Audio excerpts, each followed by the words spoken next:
So this is your first Zoom, is it? Yeah. My first Zoom. First Zoom? No, She's an expert. I do Zoom. I do classes, virtual classes. On Zoom. Right, which I'm going to ask you all about. And you can hear me okay? Yes. Okay. So I'll start a little just formally so I can give a little background in case we can use this. So I'm here with Margaret Russo and her son Mike, and thank you for agreeing to answer some questions. And since I'm going to ask you a bunch of questions, I have about 18 questions, I'll give you a quick little background on who I am, and then we'll dive in. So my name's Nicole, and I'm an exercise physiologist and professor at Youngstown State University. And I'm originally from Maine, where I grew up spending tons of time outdoors. And I love the outdoors, and I love being active. I am very sporty, but I've also had a bunch of injuries that probably more than my share for my age. I love spending time with people who love being physically active, people like your son, Mike. And your son, Mike, I'm sure you know, is one of my very best friends, and we get ourselves into all kinds of outdoor adventures. And we often talk about our parents. I'm great pals with my parents. And Mike talks about you often as an exemplar of an active older adult. So I've really wanted to meet you and ask you some questions. Anything you don't want to answer, you are welcome to deflect or not answer. So would you mind telling us a little bit about yourself and your age, and I'm going to ask you some pointed questions about your physical activities, but just a little background on where you grew up and. Okay, I grew up in Garfield Heights, went to Garfield Heights High School, married for 60 years. My husband passed away. I did some gym work with him, but quite frankly, did not do anything physical activity other than a child who, bikes and walks, and until I was in my mid-60s. I had a back problem, and fortunately, the doctor that took care of me introduced me to physical therapy, and that's how I got interested in activity. And I'm 88 years old, and my goal is to be independent, and I don't want to be falling down the steps and things like that. I want to be able to take care of myself and just be physically active, be able to walk my dog, be able to work in the yard. And Mike had told me a little bit about that you did become more active in later life as a little bit of an impetus from the back pain. So, and I understand that you are pretty highly active now, and you do walk your dog, and you do participate in exercise classes. Can you tell me a little bit about your favorite types of activities and how often you engage in them? Well, before the pandemic, I was at the gym 4 days a week. Love doing Zumba, do some yoga. I've done kickbox cardio. I would say probably the strength training would be for older people, nothing, overactive. Now, I like doing my classes with Dana, and she's not for older people, but I do what I can do, and she explains. What kind of classes does Dana teach? There are strength classes, there are toning. We work with bands, we work with weights, we do the drumming. Let's see, resistance, just everything. She covers everything. That sounds excellent. So we have we have several leading organizations that help promote physical activity and kind of set what we like to be minimum guidelines for the nation. And actually, the World Health Organization just in November put out the most recent guidelines, and they're consistent with what we've been promoting. But the guidelines are that every adult should accumulate a minimum of 150 minutes a week of aerobic activity. So that being the exercise that keeps our heart rates up and our breathing up, you know, things like your Zumba and so 150 minutes a week operationally is like 5 days a week, 30 minutes a day. So what do you think about those? And a lot of people are not meeting those very minimum recommendations. What do you think about that as a minimum? Do you feel that you're meeting it? Just like to have your opinion on that. Well, I definitely was when I was going to the gym, because I would go in for a Zumba class and do a strength class or do a yoga class. It was always 2 classes when I went into the gym. And I was sure that I was participating in that amount of time at the gym. There was no doubt in my mind. And then, of course, walk the dog and I mean, you know, take him to the Metro Park and walk for, he's now down to about an hour is what he can.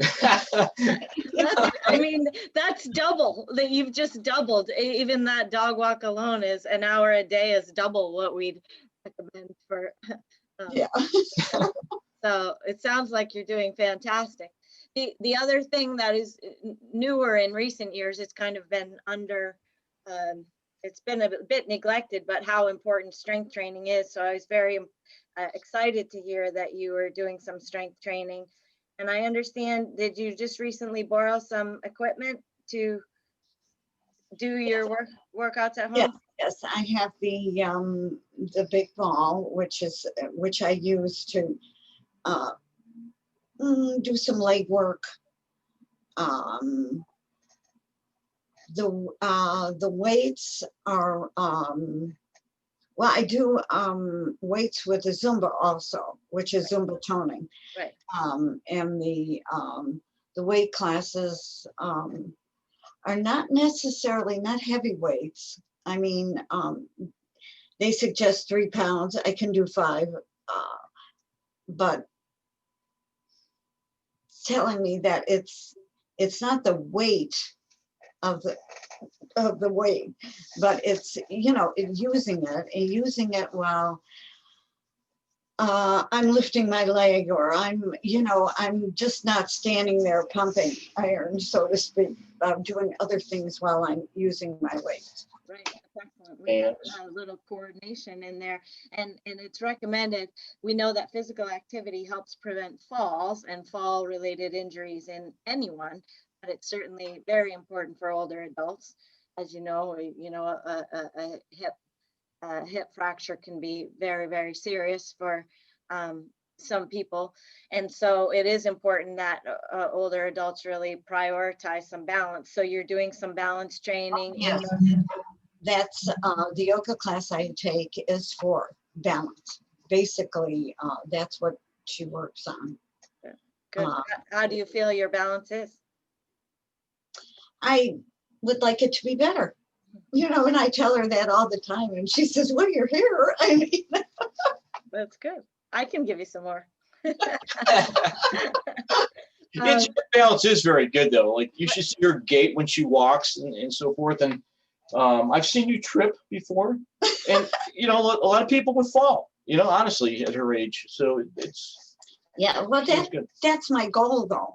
I mean, I don't want to be a person that's just sitting there, and I don't want to be a person that has to be helped up the steps and down the steps. Right.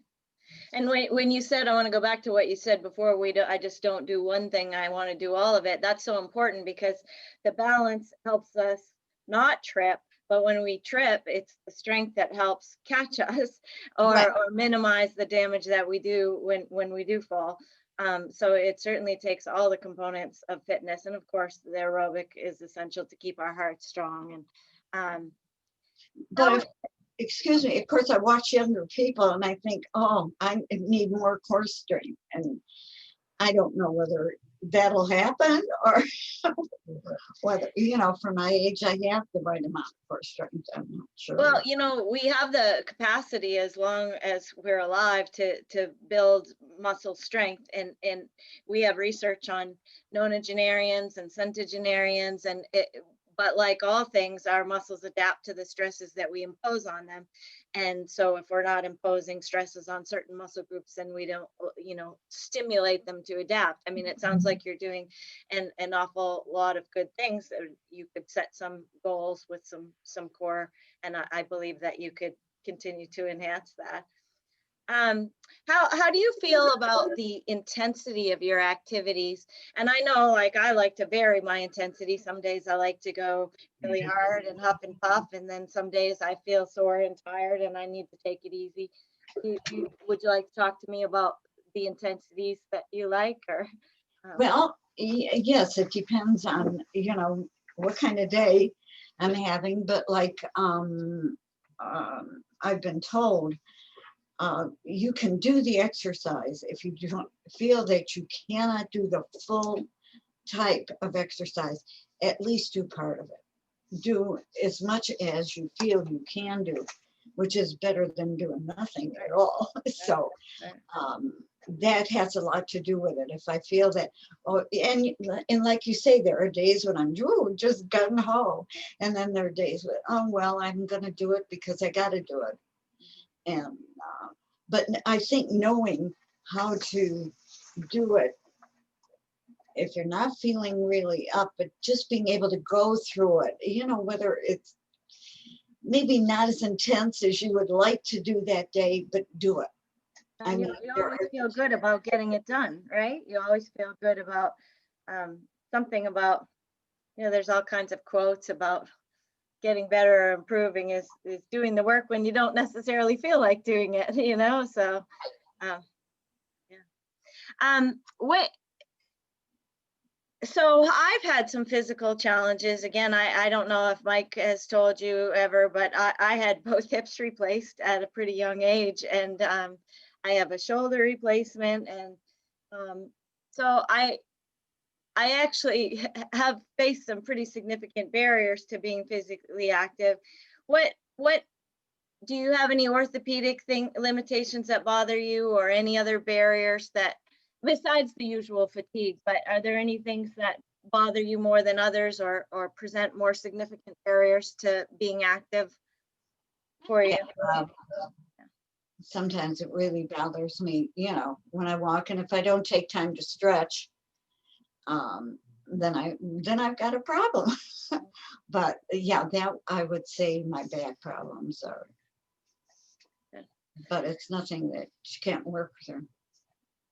And what about talk a little bit about your preferences? What times of day do you most like to exercise, or does it vary, or? No, I prefer morning. I was always at the gym in the morning. And now that I'm not going to the gym, doing virtual classes, she has the classes in the evening, and it does make a difference. So what about walking the dog? If you try, since you don't have the morning classes, are you doing the dog walking in the morning, or does she need it multiple times a day? Or? And with the bad snow, I don't go out there for fear of falling, because the walks are not clear, and I will, walk around the house. But walking, no, I usually walk morning and evening. Good, wonderful. Yeah. Wonderful. I'll take him for a little walk in the morning and a little walk in the evening. Yeah. My mom and dad live in Maine, and they have the same issues with the snow. Oftentimes they go to Arizona in the winter, and which helps them be more active, because my mom has pretty significant osteoporosis, and she has fallen and actually broken an arm. So we do get concerned. And so now they're trying to walk in the house. They're doing laps, and we have kind of a big house, so they up and down the stairs, and every move counts, though. Every bit of movement counts. Let me see. I'm curious about this. So we have some research on how older folks feel about the word exercise. And interestingly enough, some people find it, well, maybe it's not a surprise, but some people find that word aversive and they would prefer physical activity. Do you have any thoughts on the word? I mean, you clearly love to exercise, but even do you know anybody else in your life that doesn't like the word exercise? Do you have any feelings on that at all? Carmen? Your friend Carmen? Because you talk about that a lot. Yeah, and it surprises me because she was a dance instructor all her life. And now it just exercises. I have tried, several times to get her to go to the gym, and she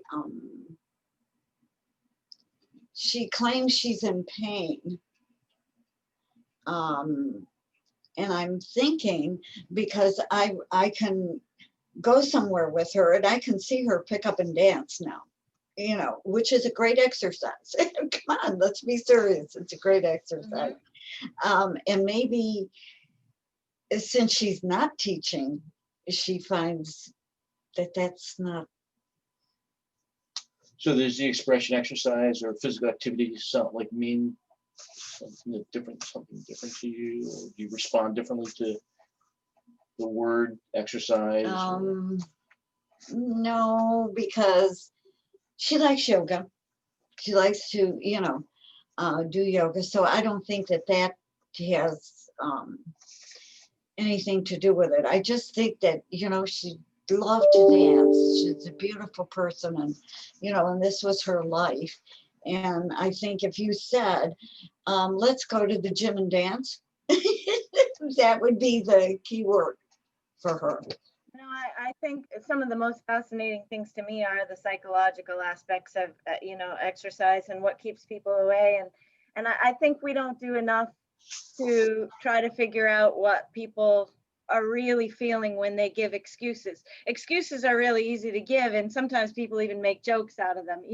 Me and spandex, you don't want to see that, and or I'm too old, or but there really is a reason, and maybe it is legitimate pain, and that's sad, but I've been there, and we have to find, you're going to be in more pain if you don't continue to exercise, right? And that's the kind of message that we need more people. I think so many people have these all or nothing attitudes, like it has to be an hour at the gym, and it really doesn't. It just, dance to a song that you like. And but also I've noticed that if people can't do, they'll look at the instructor, this is what, and they're having a problem, I can't do that. Well, then I can't do that. To the degree that the instructor is doing. Yeah. No, that's, she's just showing you how to do it. If you can't lift your leg that high, if you lift it halfway. And you just touched on something that actually goes back to my original question.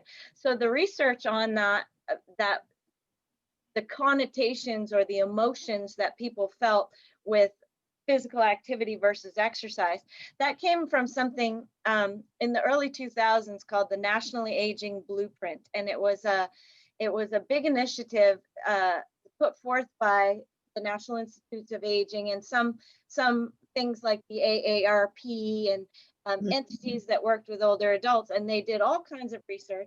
And so it launched a marketing campaign where the ads use the word physical activity and not exercise, just to try to make it not aversive. And another part of that was that they had all the people in the ads wear not so nice clothes.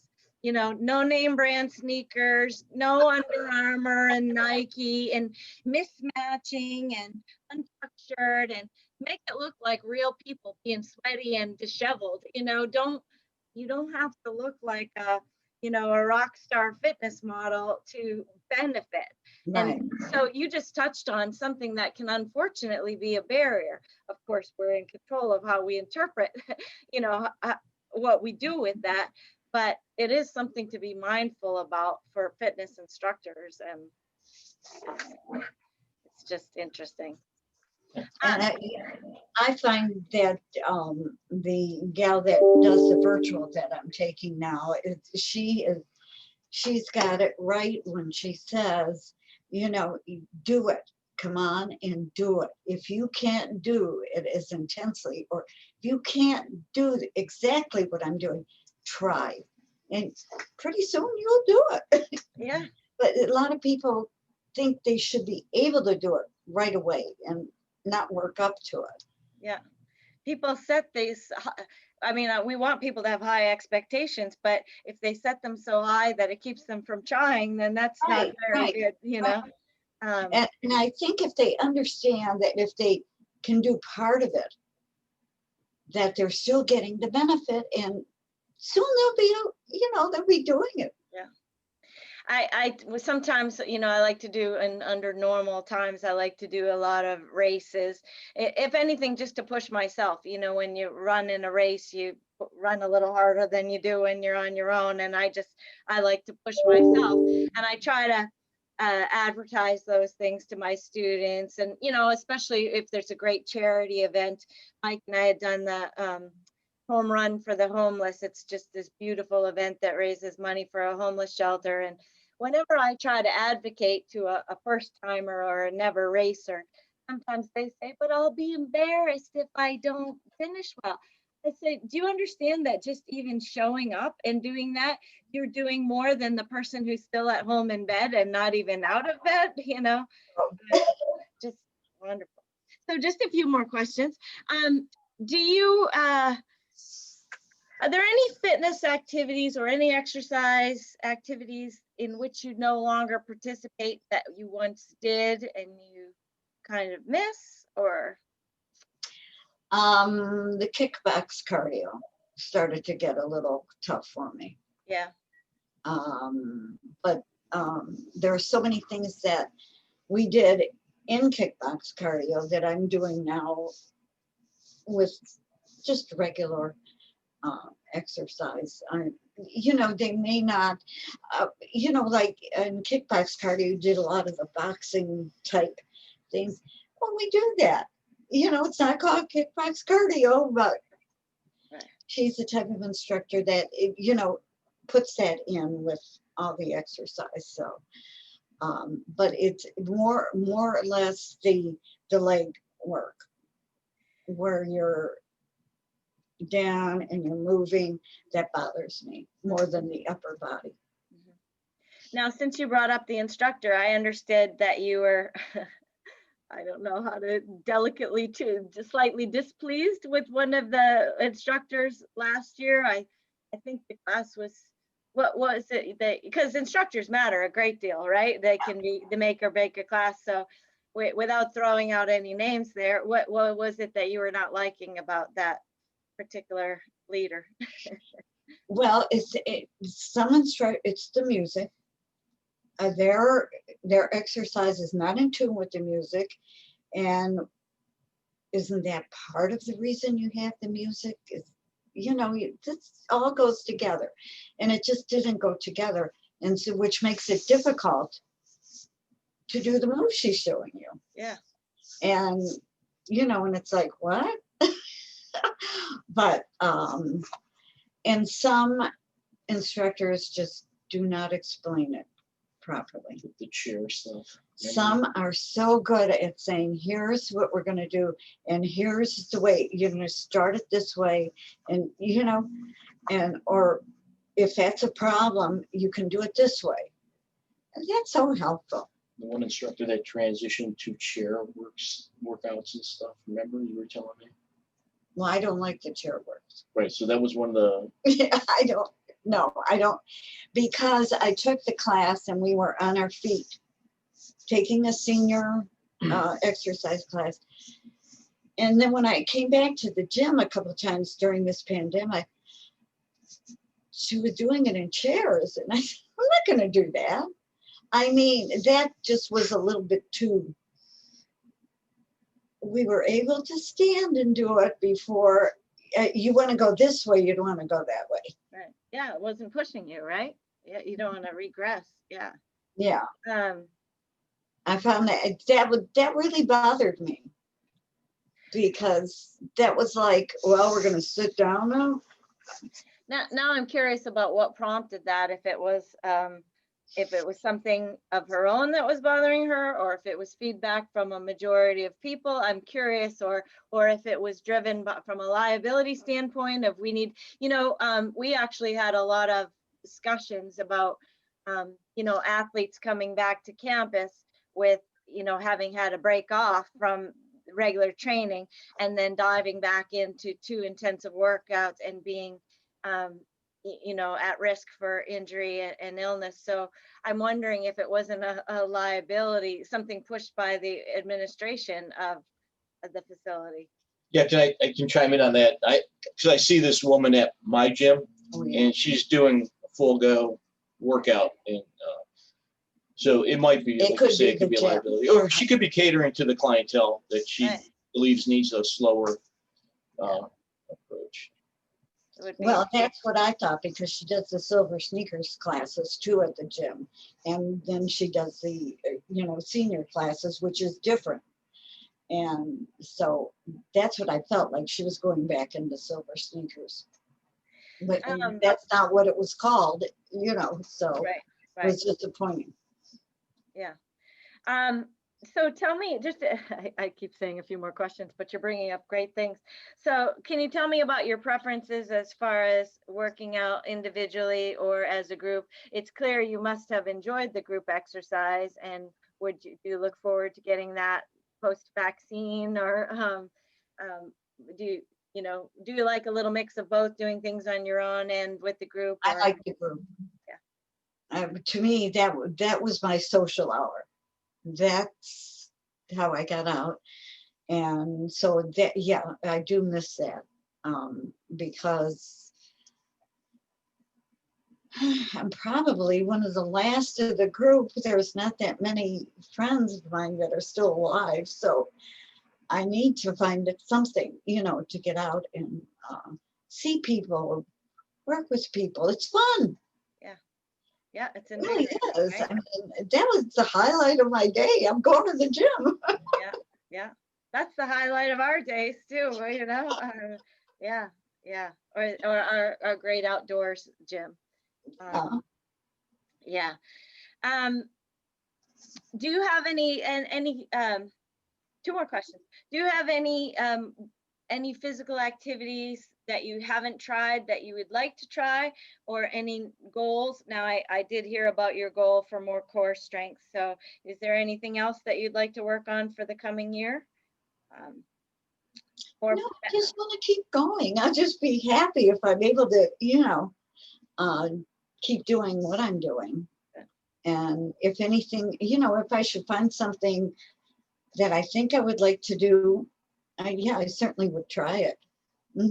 Awesome. Yeah, if there's and there's various Zumba classes that I would like to try too. There's just so many different kinds of classes.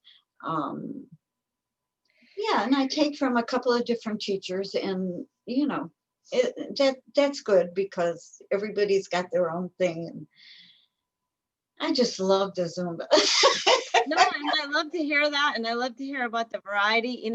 One thing I feel, so I like to do a lot of exercise, but like I like to get on my bike and go, and I like to swim underwater, and because I spend a lot of time around people at school, and I love my students, but sometimes I feel the need for quiet and escape. On the other hand, like you say, it can be so invigorating to go to an exercise class, and I feel that many of my students don't really know that. Like, they know. Earlier when we started this interview, you said I did what every young person did, and I rode my bike and played outside. I'm sorry, but that's not the way it is today. We have a tremendous number of people who don't know how to ride their bikes. They don't know how to swim. They don't know how to. They're physically illiterate. And I have a great number of students who are rough and tough, and they go to the gym and build their muscles, but they really don't know. And forgive me, students, I don't mean to throw you under the bus, but they don't really know how to move in a lot of different ways. And so some of those exercise classes, like they've never experienced, what's a great class is a step class. Did you ever do step classes? And like some of those require such coordination, and I think I agree that it can be very invigorating. It's very dependent on the instructor, but I think more people ought to try some of these classes. Well, really, because I never did anything like that until my husband joined Silver Sneakers, and I was still working. He was retired, and and I thought, oh, I'm going to join, and that's how I got into the gym thing, and I loved it, and I still do. That's Like, awesome. and and that was late in life. Like I said, I rode my bike, I walked a lot, I was active as a kid, but nothing like that. And I was just telling Mike a few minutes ago that my grandson has 2 little girls, and he insists that they have to be outside for at least an hour a day. He doesn't care what the weather is. and it's amazing because they don't mind being out in the snow, they don't mind being out in the rain, and and they're jumping and doing all kinds of silly things, but they're moving. Yeah. Mike and I were reminiscing about this the other day, because we were talking about, it was more like when you played in the snow, it was come in and change the wet snowsuit for another snowsuit and go back out. It wasn't, do I have to stay out? Come on. I remember 10 more minutes, 10 more minutes. Can I stay out? And my parents would be calling me in, and it's dark, and, yeah. Do you have any questions that you would like to ask about exercise? Is there anything, any questions or anything you'd like to know about? Or No, I just, I have my favorite instructors, and who I feel help me, and then I've seen instructors that kind of just put you out there, and I think that that's tough for people. Yeah. Because, and especially when you're in gym class, you don't want to be the guy that can't do this or can't do that, but the hard part is to realize that maybe you can't lift your leg as high as that guy, but you can do it. Right. And I think people have to understand that that's okay.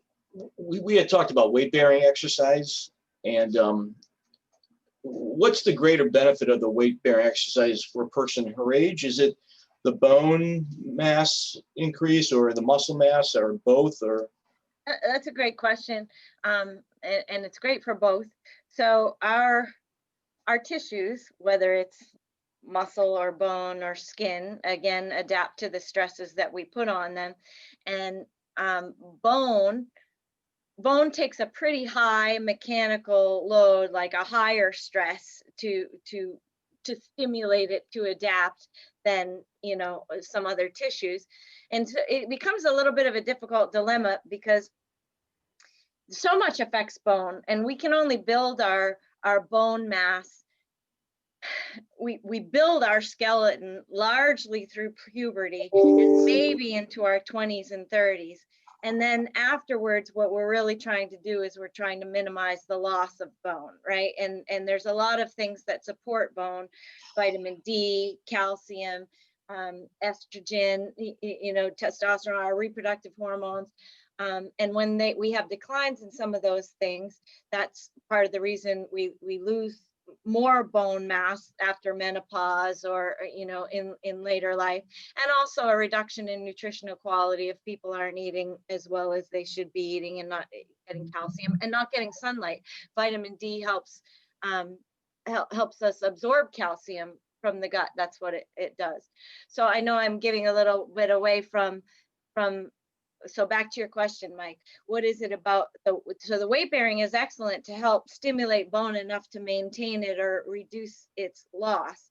We need that. Again, we know that bone mass declines when we're in a cast, when people go into space, when they're not loading their bones. So we need to, the difficulty becomes when you have somebody who does have osteoporosis, like my mom, it becomes a fine line, because I want her to do impact exercise, but I also want to be cautious that high impact exercise could cause a fracture, you know. So it becomes stimulating as much as possible while minimizing fall risk and things like that.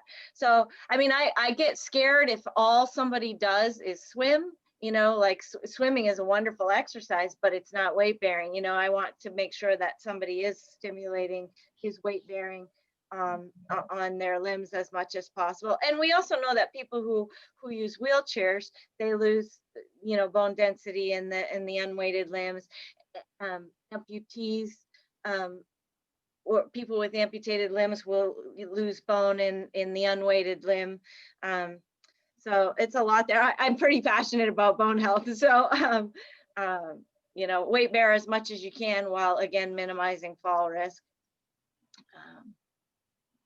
So like any weight bearing exercise, it's a gradual increase in weight. Like if she started off with like 3 pounds and, you know, gradually over the course of a week or two went up a pound or two, you know, even at 88 years old, she's not putting herself in jeopardy by any means, is she? No, and I don't even want to give limits like that. I would give the same guidelines as far as weight training. Now, from what I'm understanding, the weights that she does do, that you do, Margaret, are in the exercise classes, and I'm very familiar with those type of exercise classes. We call that more of a muscular endurance, where you're doing, you know, multiple repetitions while we're moving, or a very light weight. If you wanted to grow a little more muscle, okay, let's get away from bone for a second. If you wanted to stimulate a little more muscle growth, you would have to lift heavier weights. And there really is not, people are overly cautious with older adults, I feel, about how much weight they can lift. You know, we have to be a couple of things. Like, for example, my father with heart disease, my biggest concern when he lifts is that he continues to breathe, because when we hold the breath, we can have an increase in blood pressure. And so we don't want to, you know, hold the breath for extended, you know, several seconds at a time.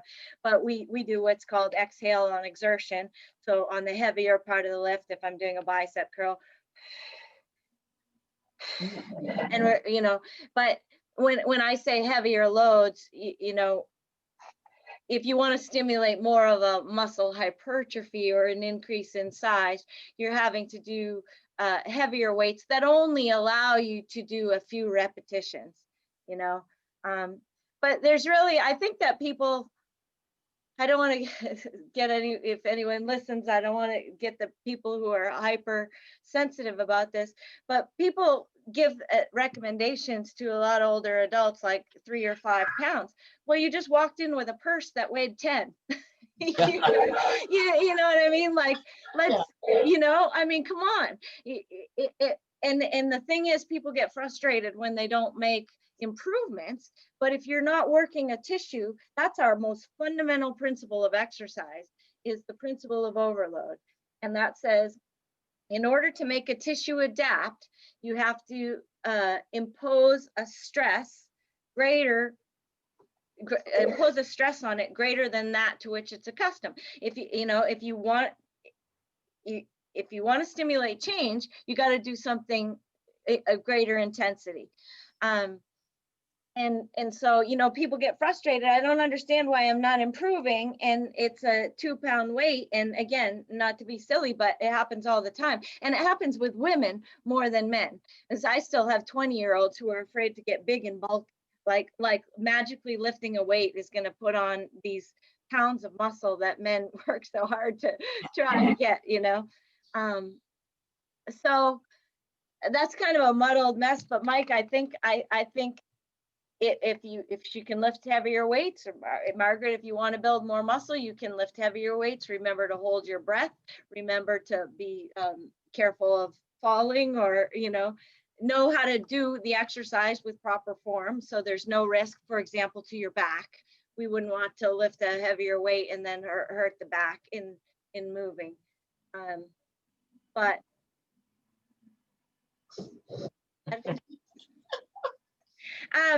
so lastly, I thank you for, I understand you're at work today and you're allowing me to do this interview on work time. And I hope your boss is not going to dock your pay, is he?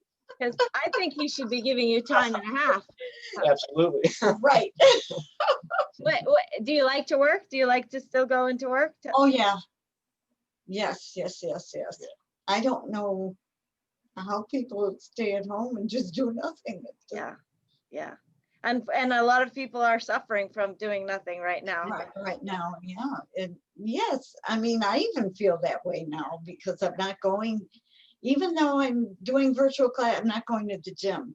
And Yeah, pre-COVID, she would have preferred to been at the gym rather than here, I think.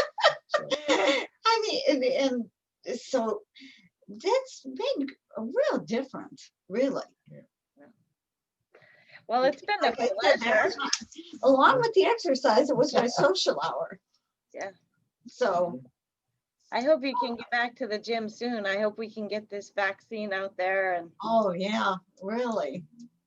Yeah. Yes.